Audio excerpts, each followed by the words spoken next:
Hello people, it's me, your boy, Blow_8th. Aka the most pointless fucking YouTuber ever, but whatever, I'm used to it. I've had only 20 subs for 3 years now for a reason. But enough of my petty crap, and let's get on with the video. For those not in the know, Murder Miners is the most leaked game of all time, and if you fucking say that ironically you are a filthy degenerate. That or you are a 12-year-old who did not have enough money to buy Minecraft, but wanted a game with a ton of squares in it. But either way, despite being a 6-year-old Xbox Live indie title, and being more dead than yours truly, it is still receiving a few major updates to the game. So let's get started. First of all, we have the real meat of the upcoming patch, in the form of a real big boy's weapon, a goddamn turret. Wait.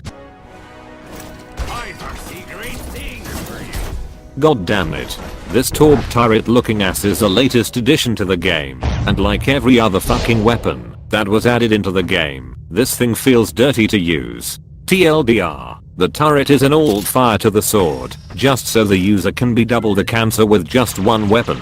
After the turret is thrown, it acts like a stationary machine gun, and will shoot at the closest thing in proximity to it.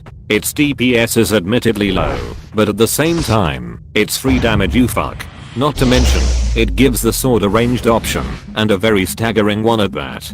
Doing some tests, I found out the turret is roughly 60 blocks in range, and that, coupled with its ability to latch to walls and ceilings, makes this an overwhelming damage source to say the least, when combined with another weapon. If this seems like too little, then team game modes will be your best friend, as that Torbjorn comparison was not just for throwing the turret, like actual Torbjorn, or team defense Forza Horman. The more turrets you have, the more unfair it is to play against. But at the same time, you can at least troll the ever-living shit out of the other team, tilting them into oblivion, and winning by means of physiological warfare. Sadly, I don't have footage showcasing turret spam, as nobody plays this fucking game anymore. But if you have played either of those two games I've mentioned, you know what it's like to play against turret spam, and how difficult that it can be to break through without coordination.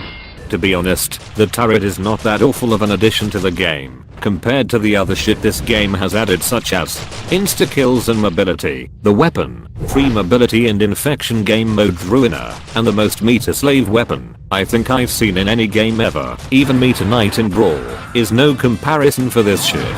A turret that does minuscule damage and can be ignored by cloaking with a shotgun or getting a zombie to fart on it is rather tame by comparison. Really, my main issue with it is that it's tied to the sword, meaning you get mobility, insta-kills, and free range damage in one weapon. So on top of all that, you can still run a pistol or battle rifle and be a cheap bastard in casual lobbies.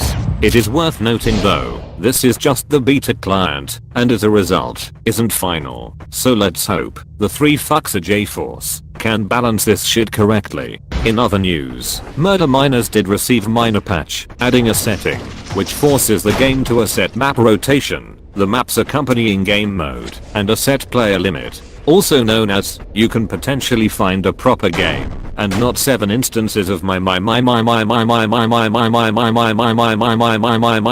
Parker. My only real issue with the setting is that there's no way to get a custom map rotation, or a dedicated server for that matter, but this is still a huge leap for the game, as now it's possible to find matches that feature the core gameplay, rather than just shitty Parker maps, with a 12-year-old admin with an ego larger than the iceberg that sunk the motherfucking Titanic. This setting is now live on the PC version in a very simple state, only having the features I mentioned. As for all 3 of you Xbox players, this update will not be going live, as Xbox Live indie games can no longer be updated. But at the same time, I have to question anyone who plays that game on console still. It is very dead, and only useful if you have 3 friends who will put up with your weird gaming bullshit. This concludes today's worthless video. Please don't subscribe, and if you have already, or decide to do, please call a doctor, cause you must be out of your mind.